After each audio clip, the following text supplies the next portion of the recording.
You're listening to Midlife State of Mind podcast, hosted by Erin, a midlife gal who dishes on all the challenges and opportunities that come with this middle section of your life.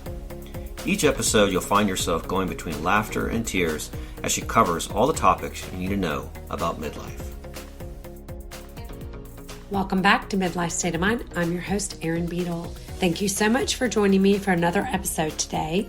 Today's episode is one that I have been wanting to record for a while, but I've hesitated for numerous reasons. I feel as though it's opening the proverbial can of worms, but I just decided to get out the can opener and open it today. But before I dive into the actual episode, I want to be sure you guys know that I am not currently, nor I have ever been, a licensed family and marriage counselor. So any of the advice that I share today, I have gleaned from my own experience as being a person who has been in a long-term committed relationship. One of the things that when I get to know people and they find out that I have been married for almost 34 years, inevitably they always ask me is like, oh my gosh, what is the secret to marriage? And my answer is always the same. I never waver. I say, there is no secret. I wish there was, because I could maybe bottle it up and sell it and make a lot of money. If any of you listening have been in a long-term committed relationship, whether it's a marriage or a partnership, a domestic partnership, you know that long-term relationships can be very challenging. When you bring together two different people that have had entirely different upbringings, it can be at best challenging, and at worst it can be really darn hard. I know that for me, when my husband and I married, we had to really get clear on what our expectations were, what our parenting styles were going to be like, or get on the same page as far as money, all of the important things about intimacy. So it's no surprise that the divorce rate is close to 50%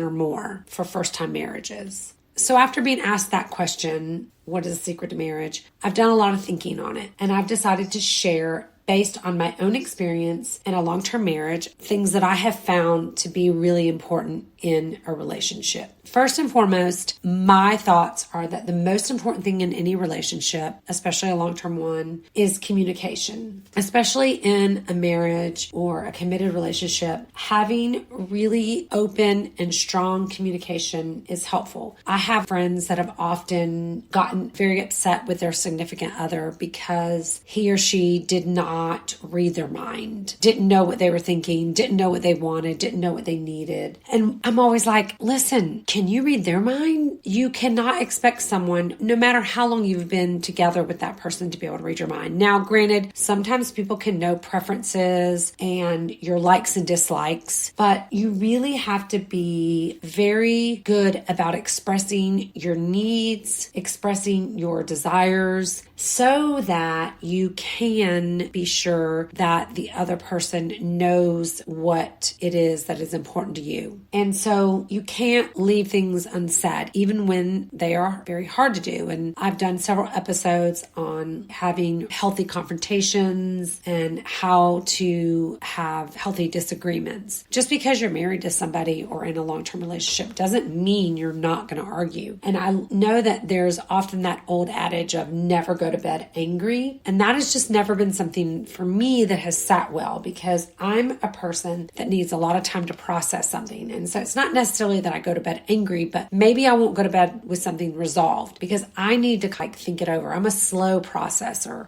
And then the second thing that I think is really important is that you have to have mutual respect and consideration for your partner. You have to always be able to consider their needs. You need to always have their back. You need someone that is always going to be supportive of you, whether it's through the hard times and through the good times, right? You can't just support somebody during the good times. You have to be willing to support them through the hard times and the challenging times. And then also not being critical of your partner and arguing very fairly, and then always expressing your appreciation to them when they do something for you. All of that kind of falls under the umbrella of this idea of mutual respect and consideration. And then another thing that I think that's really important is forgiveness. If you let past hurt hurts fester within you and you don't practice active forgiveness, you can build up resentment over time. And I feel that resentment is definitely a slippery slope in a relationship. When you start building up that resentment inside of you, and then it's almost like it turns you into a passive aggressive person because you just have this chip on your shoulder about what they're doing and end up, I think, not treating them with respect and consideration because you haven't forgiven them for something, a slight or an argument or something that they did that was hurtful. And forgiveness is hard. Let me tell you, I'm not saying in no way, shape, or form that it's easy to forgive, but there are ways that you can do it. And I think a lot of that goes back to communication, letting them know why it is that you're hurt, letting them know how it is that they did something, and giving them the opportunity to apologize. And then also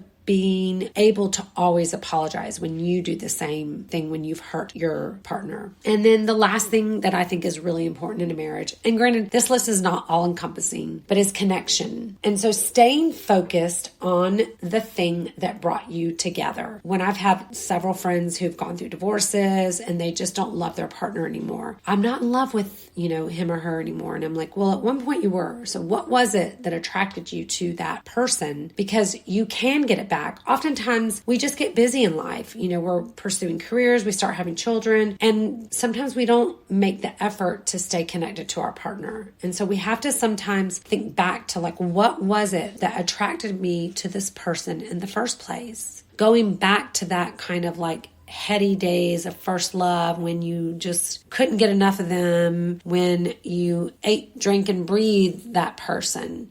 That is you're never going to recapture that newness, right? Because you've gone through so much together, but you can focus on the things that brought you together in the first place. When you start dating somebody, you're just so anxious to learn everything about them, their likes, their dislikes, their dreams, their aspirations. You want to learn their fears. You just can't learn enough about them. And so one of the things that I have done with my long-term partner, husband, is we always try to have new experiences together. And we are actually going to our first glass blowing class tomorrow. I think I mentioned it in another episode where we're obsessed with a show on Netflix called Blown Away. It's amazing. It's all these glass blowers. They come together and it's a challenge. And each week somebody's eliminated. So we're going to try a glass blowing class. I mean, we may suck at it, but it's going to be a new experience that we're going to experience together for the first time. So trying to keep that spark alive and always just trying to find a way to connect with your partner is, I think, a really good practice in any long-term relationship. But the important thing I think to keep in mind is that ultimately, every relationship is unique, and what works for your friend or your sister or your brother or worked for your mom and dad, it's not necessarily going to work for you. And so